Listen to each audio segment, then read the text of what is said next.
એનજીટીના અધિકારીના નામે 15 કરોડની ખંડણી માંગવાનો કેસ સયાજીગંજ પોલીસે આરોપીની સાથે બે બાઉન્સરોની તપાસ હાથ ધરી 22 ઓક્ટોબરના રોજ બનેલી ઘટનાના સીસીટીવી સામે આવ્યા. સાવલીના ટુંડાવની ઇન્ડો એમાઇન્સના ડિરેક્ટરને ધમકી આપી હતી.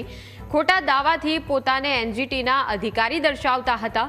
સુનિલ મહિડા નામની વ્યક્તિ કંપની આવતા સીસીટીવીમાં કેદ થયા હતા. પોલીસે આરોપીઓના રાજકીય કનેક્શન અને અન્ય ગુનાઓમાં સંડોવણી મામલે તપાસ તેજ કરી. हम लोगों ने एक मीटिंग अरेंज किया 30 अक्टूबर को एफ होटल सयाजी में.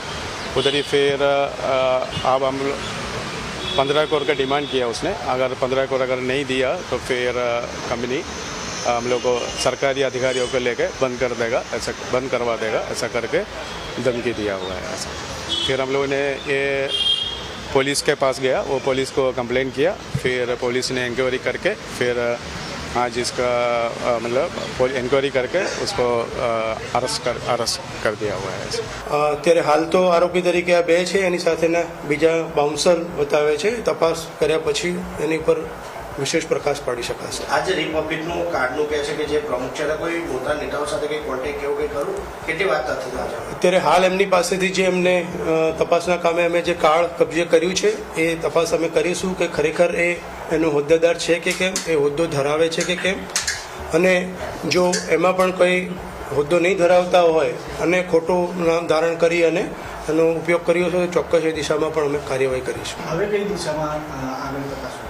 બસ આગળના ટેકનિકલ પુરાવા અને આજે એમને કોર્ટમાં રજૂ કરી અને અમારા આઈઓ જે છે એ રિમાન્ડની માગણી કરશે. રિમાન્ડ દરમિયાન જે કંઈ ઇન્વેસ્ટિગેશનમાં બીજા પુરાવાઓ મળશે એમાં આગળ કાર્યવાહી કરીશું. આપણે શું શું કબજે કર્યું આરોપી પાસે? અત્યારે હાલ અમને આ જે ખોટું જે કહે છે કહેવાતું એ ઓળખ કાર્ડ અને કાર જે છે એ કબજે કરેલી છે. બીજા કોઈ અન્ય પુરાવા જે છે એ તપાસના કામે ગુનો રજીસ્ટર થયા પછી જે રિમાન્ડ મળશે એમાં આગળ ઉપર કાર્યવાહી કરવામાં આવશે. આ જ કાર પર લાલબત્તી લગાવી હતી લોકોએ? હા, એ જે કાર અમે કબજે કરી છે એમાં જ એ પ્રકારની લાલબત્તી લગાવેલી છે એવો પ્રાથમિક પુરાવો મળ્યો છે, એટલે ગુનાના કામે કબજે કર્યો.